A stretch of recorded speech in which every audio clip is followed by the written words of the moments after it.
سوال ہے کہ جو شخص روزہ نہیں رکھ سکتا کیا یا نہیں رکھتا کیا وہ تراویح بھی پڑھے گا؟ روزہ الگ عبادت ہے، تراویح الگ عبادت ہے۔ فرق اتنا ہے کہ روزہ فرض ہے، تراویح سنت ہے۔ دونوں کا آپس میں اس طرح کوئی تعلق نہیں کہ ایک نہ کرے تو دوسرا بھی نہ کرے۔ اگر ایک آدمی روزہ نہیں رکھتا تراویح اس کو پھر بھی پڑھنی ہے، ایک آدمی تراویح نہیں پڑھتا روزہ اس کو پھر بھی رکھنا ہے۔ اللہ کے نبی صلی اللہ علیہ وسلم کا حکم ہے کتب اللہ علیکم صیامہ وسننت علیکم قیامہ، کہ اللہ نے تم پر روزہ فرض کیا اور میں نے تمہارے لیے تراویح کو سنت قرار دیا۔ کیا تراویح باجماعت پڑھنا لازمی ہے؟ تراویح انفرادی بھی پڑھ سکتے ہیں، باجماعت بھی پڑھ سکتے ہیں، دونوں طرح پڑھنا لازمی ہے، چاہے وہ باجماعت پڑھیں چاہے وہ انفراداً پڑھیں۔ تراویح 8 ہیں یا 10 ہیں یا 12 ہیں، یہ الگ ایک تفصیلی مسئلہ ہے، اس بارے میں نہیں اس طرف اتنی تفصیل کی طرف جانے کا نہ موقع ہے نہ جانا اس وقت اتنا وقت ہے۔ اور مختصراً یہ سمجھیں کہ 8 ہوں یا 12 ہوں یا 20 ہوں، یہ بات تو یقینی ہے کہ اگر 8 ہیں اور آپ نے 20 پڑھ لی تو ثواب ملے گا، گناہ نہیں ہوگا۔ 12 تھیں آپ نے 20 پڑھ لی، ثواب بھی ملے گا، گناہ نہیں ملے گا۔ لیکن اگر 20 تھیں اور آپ نے 8 پڑھ کے باقی چھوڑ دی تو اس میں گناہ ضرور ہوگا۔ تو بچنے کے لیے بھی احتیاط یہ ہے کہ آپ 20 پڑھ لیں۔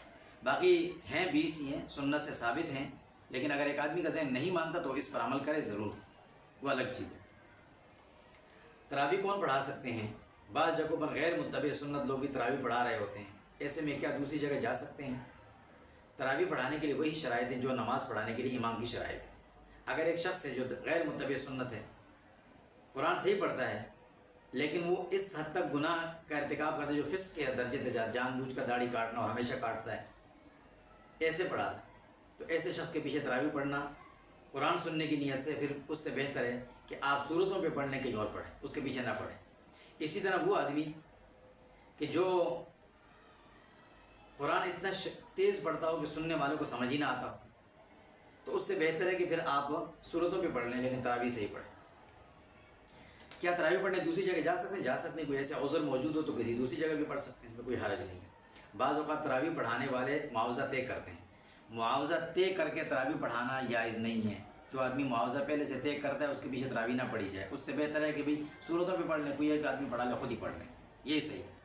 البتہ پڑھانے والا اس کی محنت ہوتی ہے، اس کو ایک پورا مہینہ ایک بڑی محنت کرنی پڑتی ہے، مشقت سے گزرنا پڑتا ہے، تو اس کی حوصلہ افزائی کے لیے اور ہمت افزائی کے لیے ہم اس کے ساتھ بطور ہدیے کے، بطور کسی بھی طور پہ ہم تراویح پڑھانے کے بعد بغیر اس کو بتائے کوئی بھی چیز دیں، یہ جائز ہے، بلکہ جائز نہیں افضل ہے، دینا بھی چاہیے، لیکن پہلے سے طے کرنا یہ مناسب نہیں۔ ہاں جن علاقوں میں رواج بنا ہوا ہے، پکا رواج ہے، تو وہاں پر پھر اس طرح بعد میں ہدیے کے طور پر دینا بھی جائز نہیں، وہ بھی معاوضے میں آ جائے گا۔ 3 روزہ تراویح پڑھنا کیسا ہے؟ غلط ہے، بعض لوگ منع کرتے ہیں۔ 3 روزہ تراویح بھی پڑھنا جائز ہے، 2 روزہ پڑھنا بھی جائز ہے، شرط یہ ہے کہ آپ بعد میں تراویح چھوڑیں گے نہیں، پورے 30 دن پڑھیں گے۔ 3 روزہ لوگ اس لیے پڑھتے ہیں کہ 3 دن میں قرآن سن لیں گے، باقی ہم اپنے ترتیب پہ پڑھیں گے، پھر تو ٹھیک ہے، لیکن اگر 3 روزہ پڑھ لی پھر تراویح چھوڑ دی پھر یہ غلط ہے۔ اسی طرح 3 روزہ تراویح میں ایک نقصان یہ ہے کہ بعض اوقات پڑھانے والا جو ہوتا ہے وہ بھی اتنا تیزی سے پڑھ رہا ہوتا ہے، نہ پڑھنے والے کو سمجھ، نہ پڑھانے والے، نہ سننے والوں کو سمجھ آتی، یہ بھی ناجائز ہے۔ پھر کچھ لوگ اس طرح بھی کرتے ہیں کہ ظاہر ہے 3 روزہ پڑھے گا تو ایک رکعت میں اس کو آدھا پارہ پڑھنا پڑتا ہے، تو پھر وہ لوگ پیچھے بیٹھے رہتے ہیں، جب امام رکوع میں جا کے پھر جا کے رکوع میں شامل ہو جاتے ہیں، یہ بھی غلط طریقہ ہے۔ ہاں 3 روزہ آپ پڑھ رہے ہیں قرآن سننے کے لیے اس نیت سے کہ بعد میں میری مصروفیت ہوگی تو جہاں پر بھی موقع ہوگا میں تراویح پڑھ لوں گا، پھر ٹھیک ہے۔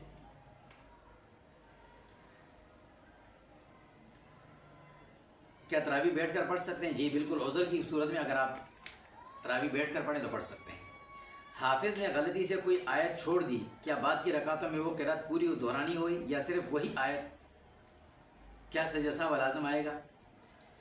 حافظ سے اگر پڑھتے ہوئے کوئی آیت رہ گئی ہے کوئی بات نہیں، اگلی اس کے بعد والی رکعت میں اس آیت کو نہ پڑھیں، اس کے بعد جب 2 رکعتیں پڑھیں گے ان رکعتوں میں وہ چھوٹی ہوئی آیت دہرا لیں۔ مثلا پہلی رکعت میں آیت چھوٹ گئی تھی، اس کو پتہ نہیں چلا تھا، تو جو دوسری رکعت پڑھیں گے اس میں نہ پڑھیں گے، اس کے بعد جو سلام پھیرنے کے بعد جب دوبارہ نیت باندھیں گے 2 رکعت کی، اس میں اس آیت کو دہرا لیں، اور اس پر سجدہ سہو لازم نہیں آتا۔ کیا سجدہ سہو رکوع میں بھی ادا ہو سکتا ہے؟ آیت سجدہ پڑھی اور فوراً نیت کر کے رکوع میں بھی اگر چلے گئے، رکوع میں چلے گئے نماز کے رکوع میں، اور نیت سجدے کی تھی تو ادا ہو جائے گا. لیکن اگر آیت سجدہ پڑھی اس کے بعد 4-5 آیتیں بھی پڑھ لی ہیں، پھر رکوع میں جائیں گے تو پھر ادا نہیں ہوگا، پھر سجدہ تلاوت الگ سے کرنا ہوگا. کیا ہر صورت کے ساتھ بسم اللہ ہے مگر تراویح میں کیوں نہیں پڑھی جاتی؟ بسم اللہ قرآن کریم کا حصہ ہے، ہر صورت کا حصہ نہیں ہے. اس لیے پورے قرآن میں ایک دفعہ بلند آواز سے بسم اللہ پڑھنا لازمی ہے، اور ہر صورت کے ساتھ بلند آواز سے پڑھنا لازمی نہیں ہے. یہ 2 صورتوں کے درمیان میں فاصلے کے لیے. بعض جگہ دیکھا کہ حفاظ آخری دن آخری رکعت میں سورہ بقرہ شروع کر دیتے ہیں. کیا یہ ضروری ہے؟ ضروری نہیں ہے. قرآن کریم کی سورہ ناس آپ نے پڑھ لی، آپ کا قرآن مکمل ہو گیا. اگر آپ اس کے بعد پہلی رکعت میں، آخری 2 رکعتوں میں سے پہلی رکعت میں سورہ بقرہ پڑھ لیں، دوسری میں بھی سورہ بقرہ کی آیت پڑھ لیں تو بھی ٹھیک ہے. نہیں پڑھتے سورہ ناس پہ ختم کرتے تو بھی ٹھیک ہے، کوئی لازمی نہیں. قاعدہ اولا بھول گیا تو دوسری رکعتیں تراویح، تو 2 رکعتیں تراویح ہوں گی یا کتنی ہوں گی؟ آپ نے قاعدہ اولا 2 رکعت کے بعد جو قاعدہ اولا اگر بھول گیا، تیسری رکعت کے لیے کھڑے ہو گئے، رکوع سے پہلے یاد آ کے بیٹھ جائیں، 2 رکعتیں پوری کر لیں آپ، اور جو آپ نے تیسری رکعت میں پڑھا ہے وہ بعد میں دوبارہ پڑھ لیں گے. لیکن اگر آپ نے تیسری رکعت بھی پڑھ لی، اب آپ کو چوتھی رکعت بھی ساتھ میں پڑھنی ہے. اس صورت میں آپ کی جو بعد والی 2 رکعتیں وہ تراویح ہو گئیں، پہلی 2 رکعتیں نفل ہو گئیں. پہلی 2 رکعتوں میں جو آپ نے پڑھا ہے وہ بعد میں دوبارہ دہرانا لازمی ہے. جو قرآن آپ نے پڑھا ہے، تاکہ قرآن کو مکمل کرنے کے لیے وہ دوبارہ پڑھنا لازمی ہے. ہاں، اگر آپ نے قاعدہ کر لیا تھا 2 رکعت کے بعد اور پھر کھڑے ہو گئے تھے، پھر آپ نے کہا 4 رکعتیں پڑھیں تو چاروں تراویح ہو جائیں، پھر دہرانے کی ضرورت نہیں.